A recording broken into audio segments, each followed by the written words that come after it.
Up here, we are continuing our series, Countdown to Calvary, where we are walking through Jesus' last week before his resurrection on Easter Sunday. Last week, we kicked it off with the Sunday before Easter. We call it Palm Sunday, where the people were waving their branches and shouting, Hosanna, Hosanna in the highest. And what Jesus heard was the Hebrew for Hosanna, which is save us. And he knew that that is what he was going to be fulfilling. Today we're talking about when it's time to stop trying to repair or fix something, and it's time to just say, this is done. It's time to start over.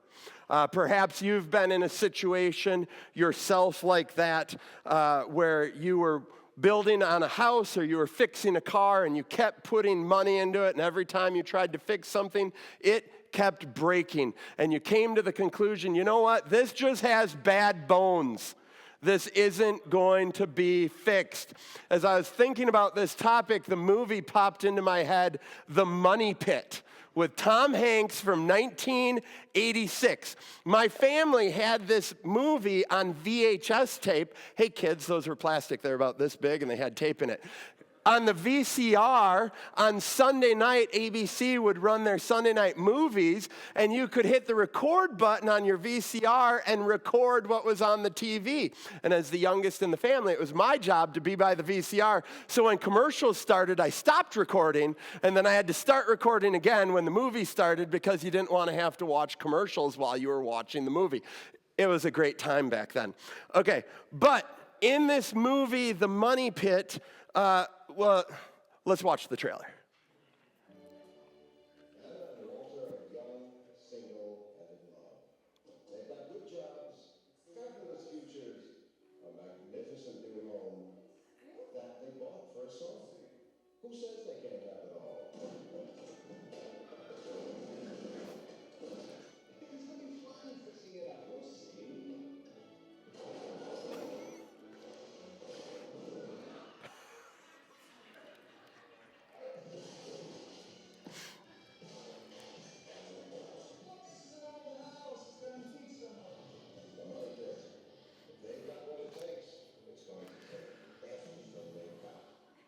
All right. I love that movie. But sometimes maybe you've been there where you're like, you know what? There is no more fixing this. It's time to burn this thing down and start all over. Even this church has had that moment. In the foyer where the chairs are, there are 3 pictures of the 3 buildings that this church has been in. And the middle picture is a beautiful brick structure built in 1890. And often I've had people look at it and go, why aren't we still in that building? Because after years of trying to fix and repair structural damage in that church, they realized it could no longer be fixed. And the building had to be torn down so that this facility could be built in the same spot. Sometimes you simply can no longer fix the system that you have. And in our text today, we are going to see that Jesus came to announce to the Jews that God had made that exact same decision. The system was too broken for him to fix.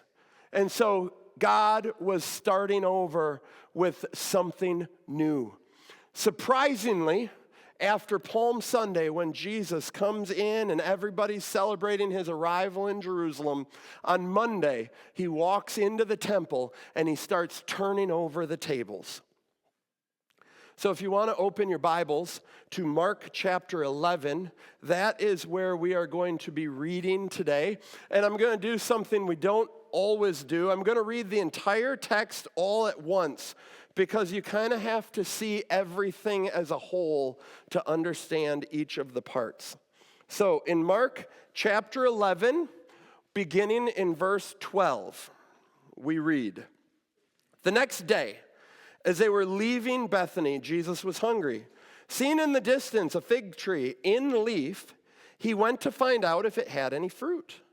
When he reached it, he found nothing but leaves, because it was not the season for figs. Seems unfair. Then he said to the tree, may no one ever eat fruit from you again. And his disciples heard him say it. On reaching Jerusalem, Jesus entered the temple courts and began driving out those who were buying and selling there. He overturned the tables of the money changers and the benches of those selling doves, and would not allow anyone to carry merchandise through the temple courts. And as he taught them, he said, is it not written, my house will be called a house of prayer for all nations, but you have made it a den of robbers? The chief priests and the teachers of the law heard this and began looking for a way to kill him, for they feared him because the whole crowd was amazed at his teaching. When evening came, Jesus and his disciples went out of the city. In the morning, as they went along, they saw the fig tree withered from the roots. Peter remembered and said to Jesus, Rabbi, look, the fig tree you cursed has withered. So the obvious question, as I read that passage, is why is Jesus so angry? He seems just a little bit out of control. There's a fig tree. It's not the season for fruit. And yet he curses it because it's not producing. That's like walking up to an apple tree in May and getting angry because it doesn't have a big red apple on it. That's not what apple trees do. It's like he's hungry and he's hangry and he needs a Snickers bar. Then he goes into the temple. This is the same temple that we know for sure he's been there the past 2 years for Passover, maybe 3, depending on how you count through the book of John. But he's been there. He's seen the whole system. But for some reason, this is the year that he decides he's going to grab the tables and flip them over and cause a giant commotion. And people look at this and go, what is Jesus' problem? Why is he so upset? Here's this guy who's known to be meek and mild and turn the other cheek, and it's like he's becoming the Hulk on this day and just letting all this rage out in a way that when we read it, we just don't really we don't understand it. And so the way a lot of people try to understand why he's so angry, and the way that I understood it before studying this text for this message, was the following. We've got that phrase about a den of robbers. And we've got that other phrase that he's turning over the table of the money changers. And so what we assume is that there were people doing, buying and selling animals for sacrifice and trading money. And Jesus was just so upset that they were so corrupt and taking advantage of the people that's why he was upending their corrupt business practices in the temple courts. And so with that as what a lot of people, how they understand what Jesus is angry about, let me give you a little bit of background, okay?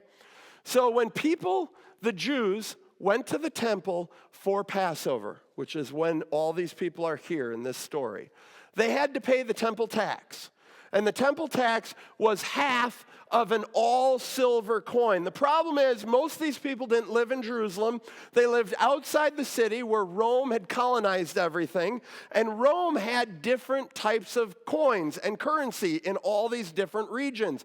None of their coins were enough silver to count for paying the temple tax. So people didn't have the right type of currency. It's like going to Europe and trying to go into a store and pull out dollar bills, and they say, you can't pay with dollar bills, we need euros, okay? So you have to go to a currency exchange, and you give them dollars, and they give you euros. The same was happening in the temple courts. There was an exchange rate for their different types of currency. They gave their currency, which was not viable to pay the temple tax, and they received the coin that they needed. Additionally, people were there to make sacrifices with the blood of lambs and goats, and if they're poor, of doves, what was called out in this passage.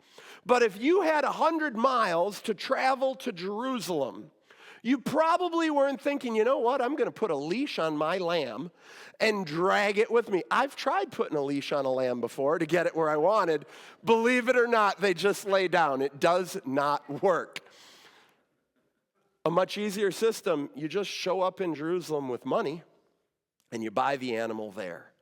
So what was really going on in this outer temple court, and the temple was absolutely massive, but in the outer court is where the money changers were there to exchange the currency, and the people selling animals were there so that people could buy the sacrifice that they could take in to make their sacrifice to do their religious duty for God.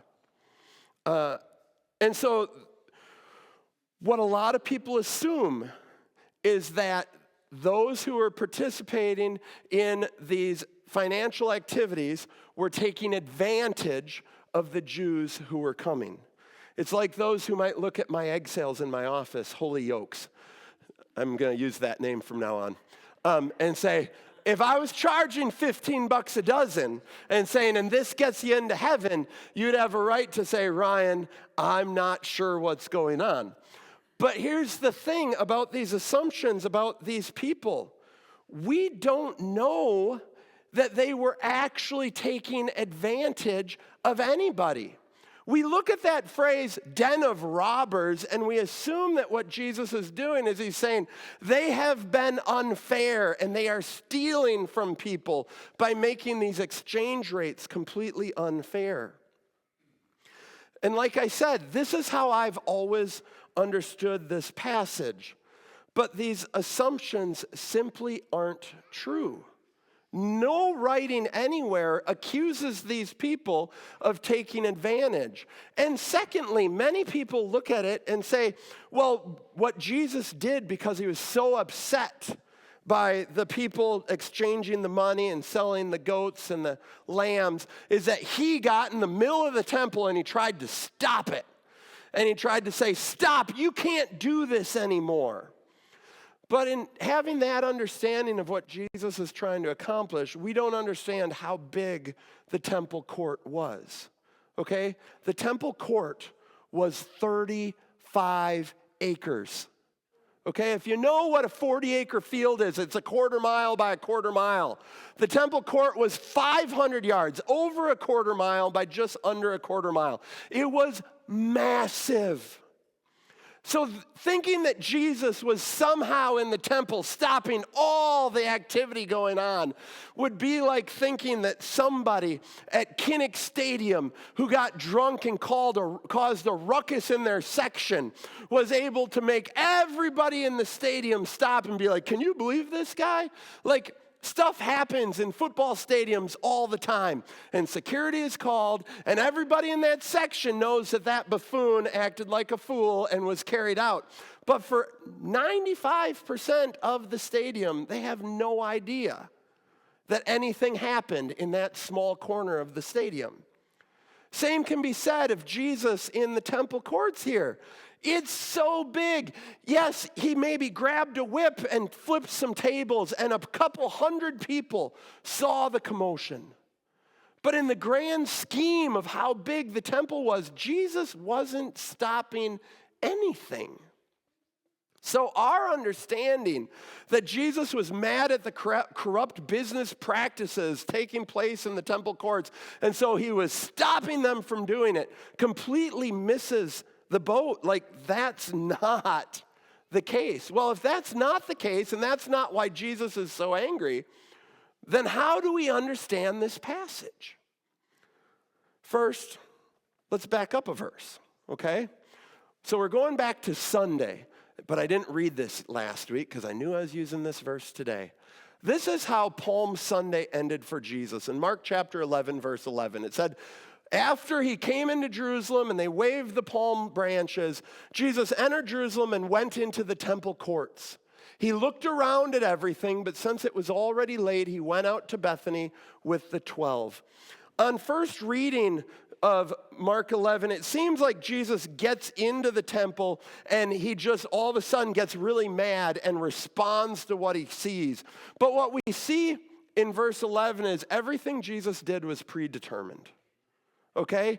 It was very intentional. The night before he went into the temple, he saw what was going on, and he was making a plan. In the Gospel of John, we're told that Jesus had a whip.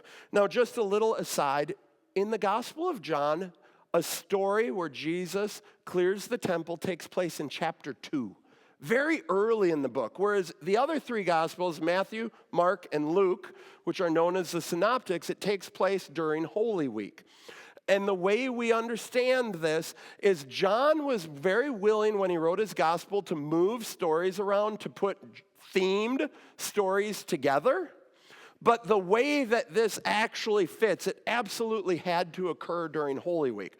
On the plus side, John gives us a few more details about this story. Like Jesus came into the temple with a whip. So it was very deliberate. It was very intentional. He knew what he was going to do. He did not fly off the handle at all. Next, Mark does something unique in how he tells this story, which forces us to interpret the temple story through our understanding of him cursing the fig tree. Now, when we read this the first time, how many of you thought, oh yeah, the fig tree and the temple story, those fit together? I know I didn't. But what Mark did here is it's called a Markan sandwich. Okay, so he starts by talking about Jesus cursing the unfruitful fig tree. Then he turns to the temple and Jesus turning the temple tables. And then he returns to the fig tree story. Mark does this several times throughout his gospel. And every time he does it, what he's showing us is these two things are tied together. You can't understand one without understanding the other. So what that means, why did Jesus curse the fig tree? Because it was unfruitful. That's the key to understanding why Jesus did what he did in the temple. He saw it as unfruitful. Well, how was the temple unfruitful? We get to Jesus' words. The only words we see really in Jesus at the temple is when he says, "Is it not written, my house will be called a house of prayer for all nations?" That's the first sentence. That is a direct quote out of the prophet Isaiah. So let's unpack. What is that verse tied to in context in the book of Isaiah? In Isaiah chapter 56, we read in verses 6 and 7, "And foreigners who bind themselves to the Lord, to minister to him, to love the name of the Lord, and to be his servants, all who keep the Sabbath without desecrating it, and who hold fast to my covenant." So he's referring to non-ethnic Jews who love God and are trying to obey God. To those foreigners, these I will bring to my holy mountain. The holy mountains of the temple in Jerusalem, and give them joy in my house of prayer. Their burnt offerings and sacrifices will be accepted on my altar, for my house will be called a house of prayer for all nations. So that's God's desire for his temple, that foreigners with a heart for him would be able to be included in the temple activity. And so now in this giant temple court, 35 acres, the outer court that takes up most of it is called the courtyard of the Gentiles. And that is where they're supposed to be able to come and pray. But what we know is it's filled with lambs and goats and buying and selling and money changing. And so Jesus is upset. These foreigners who are supposed to be able to come and worship God don't have a space to be able to do that because all this financial activity is taking place where they're supposed to be able to pray. Worse yet, the Jews in building this, it's called the second temple. The first temple was built by Solomon. It was destroyed. Herod decided to rebuild the temple in 20 BC. By the time Jesus is here in this story, the temple's been being worked on for 46 years. We know that also from the Gospel of John and his story. But they've been building this huge structure for 46 years. And in this structure, they have the outer court, the courtyard of the Gentiles, and the inner court, the courtyard of the Jews. What separates the two is a 4.5 foot tall stone wall. And on that wall, written in 3 languages, Hebrew, Greek, and Latin, is a warning of death to any foreigner who ever enters into the temple. Okay, so we've got this Isaiah passage that says any foreigner who wants to worship God is welcome to come and their sacrifices are accepted. And then they get to the temple in Jesus' day and there's a message, death to all who enter. How did we get there?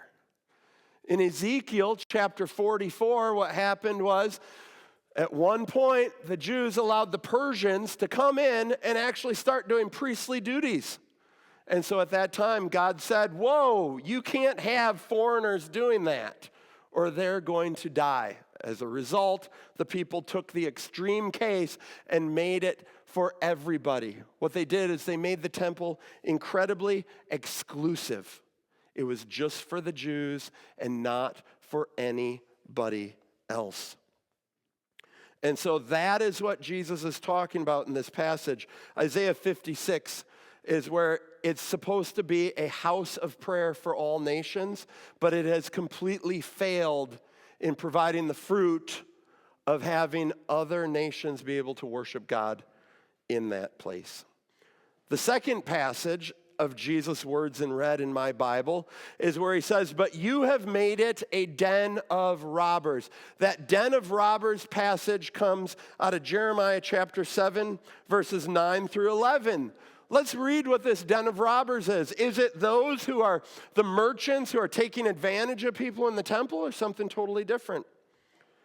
These are God's words. Will you steal and murder, commit adultery and perjury, burn incense to Baal and follow other gods you have not known, and then come and stand before me in this house which bears my name and say, we are safe? Safe to do all these detestable things? Has this house which bears my name become a den of robbers to you? But I've been watching, declares the Lord.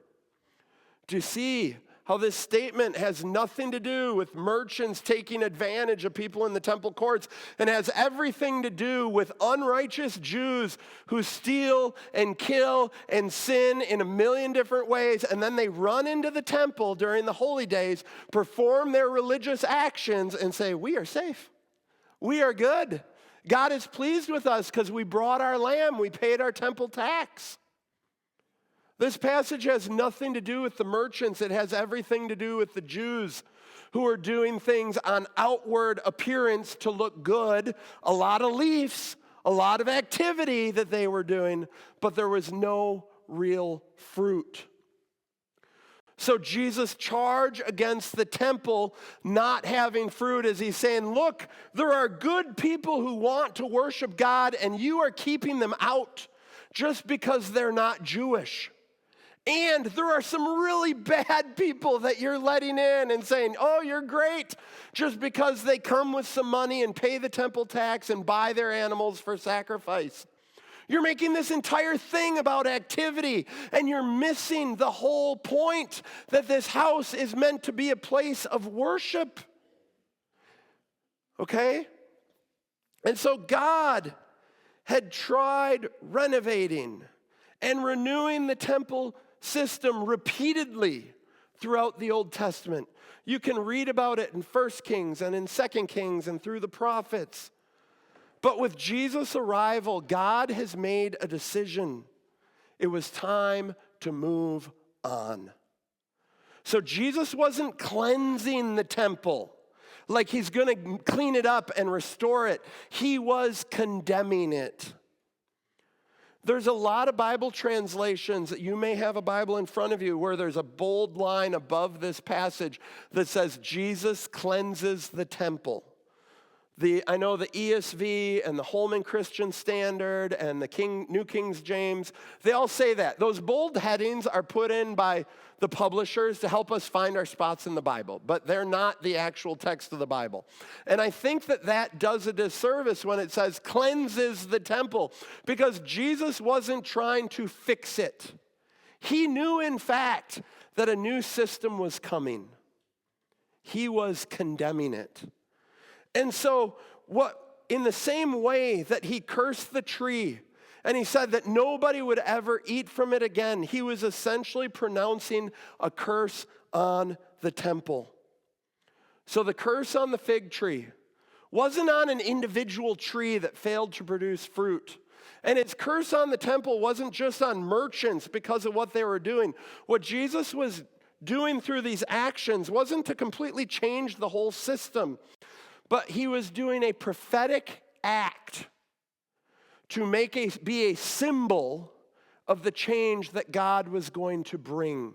Sometimes God did this with the Old Testament prophets. There was a time where Ezekiel had to cook his food over the dung of cows for 3 years. And he laid on his side naked for a year. Like, God used prophetic symbolism to speak to the people. That's what Jesus was doing when he flipped the tables. He wasn't saying, hey, you guys get this fixed and I'm going to help. He was saying, God is done with this system.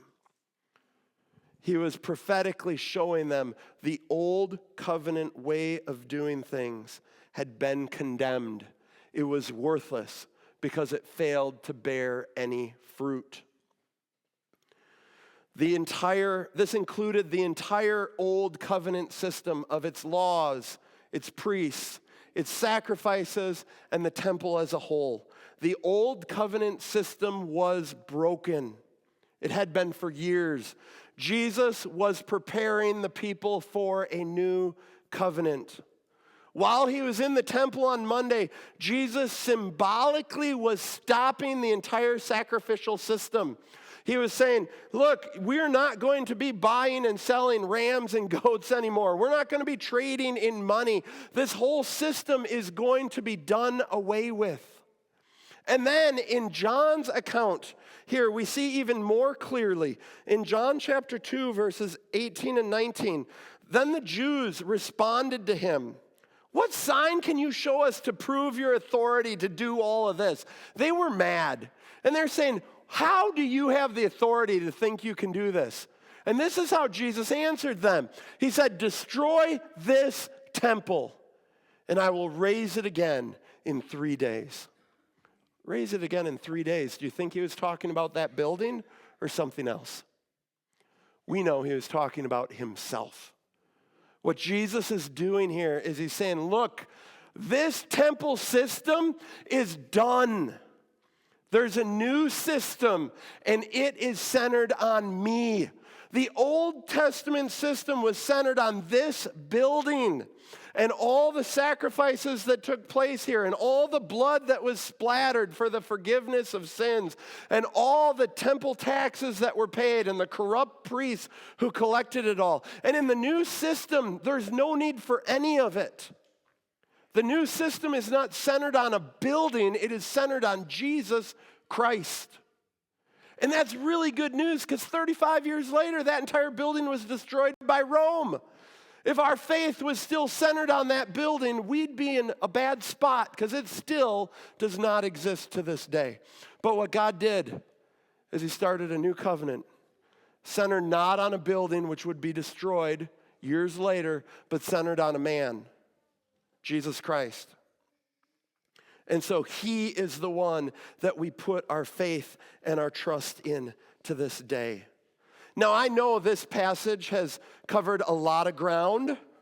I've explained a lot that maybe you've never heard before. As I was researching it, I learned a lot I had never heard before. All that said, there's 2 things I want you to remember when you walk out of here today. First, God desires sincere hearts, not religious activity. That was his accusation. The temple was filled with activity. The people were coming and they were doing what they were supposed to do, and they were making sure they had the right type of coins and the right animals to sacrifice, and they were making their pilgrimage, and God still wasn't satisfied because their hearts were far from him. In the same way, we sometimes can fall victim, even those of us who know better. We know that we're not saved by works. But the world can lead us to drift into, as long as I'm going to church and I read my Bible every day, as long as I give a little bit in the offering, as long as I can keep checking off these things, I must be good with God, even though in my heart, I'm not really in any relationship with him. I don't really care. I don't really talk to him. I'm just doing the tasks on the outside. Sometimes you get busy, and that's what happens in life. And the problem is all that activity is like leaves on that fig tree. It had a lot of huge leaves, but it didn't have any fruit. And Jesus is saying, I don't care about the leaves. I don't care about the activity. I care about the fruit. Is your life changing? Are you becoming more like Jesus? Is the fruit of the Spirit showing up in your heart? The fruit of the Spirit, love and joy and peace and patience and gentleness. Are you becoming more like that person? If you're not, you might just have a lot of leaves but no fruit. And Jesus says, I don't care about the leaves. I want the fruit. I don't care about the activity. I want you to have a sincere heart that cares about me and trusts me and is loyal to me and obedient to me. That's the first thing we learn from this temple story. The second, God desires all to come, not just an exclusive few. The Jews had twisted things as they thought were in the Old Testament. Did you know nowhere in the Old Testament are non-Jews excluded from temple worship? It simply says they're not allowed to bring a blemished animal. The implication, bring a pure animal, just like the Jews. There's nothing that limits them. But in Jesus' day, they basically had said, no, if you're not Jewish, you don't come inside. God's desire has always been for all, which is great because most of us are not Jewish. But we've got a God who has always desired a relationship with us. And so what we have to remember, though, for ourselves, no, we're not building a 4.5-foot wall around this church and checking IDs before people come into church here. But there may be people in your life that when you think about them, you're like, oh, I can't stand them. They have what's coming to them. I hope we blow them up. They're all terrible people. And when you think those thoughts, what you're doing is you're hating them in your heart, and you're doing the exact same thing the Jews were doing in excluding a whole group of people because God can't love them the way he loves us. God has a heart for all people. He's drawing all men to himself. And we have to trust if somebody comes to this church, regardless of what they look like or their experiences or any of that stuff, if God's drawing them here, we say, praise God. Come and learn with us. Because God's house of prayer, it's a house of prayer for all nations, all people, not an exclusive few. So Jesus did not come to renovate the old system. He came to replace it. We're going to see this more in the coming weeks. And what he replaced it with wasn't a better set of rituals or more efficient religious institution. He replaced it with himself. The temple was always meant to be the place where people met with God. And now it doesn't happen in a building. It happens everywhere that we commune with God through the Spirit of Jesus Christ inside of us. Which means the question he's asking each of us today is the same question he was looking for in both the fig tree and the temple. He was looking for fruit. He's looking at your life, and he's looking for fruit. Is there a sign that you are alive, that you care, that you have faith in Jesus Christ and you want to grow in that faith? Additionally, he wants to know that you care and are willing to say, yes, come on in to the outsider, to the foreigner, to the person who's not like you, who's made different life decisions, who votes different than you and dresses different than you, and might speak with words that you're like, I wouldn't say those words. But if God's drawing them into this place, we're not putting up a wall that says, whoa, don't come in until you clean yourself up. We say, come on in. And God's going to do a work in your life. And let's worship God together. He's not asking you what you've done for him. He's asking you if your heart is truly surrendered to him. This new temple that Jesus builds up in the new covenant is not built with stones of brick and straw, is built with living stones, our very lives. And so we want all to come to repentance and know Jesus Christ and worship him together. Would you bow your heads with me as we pray?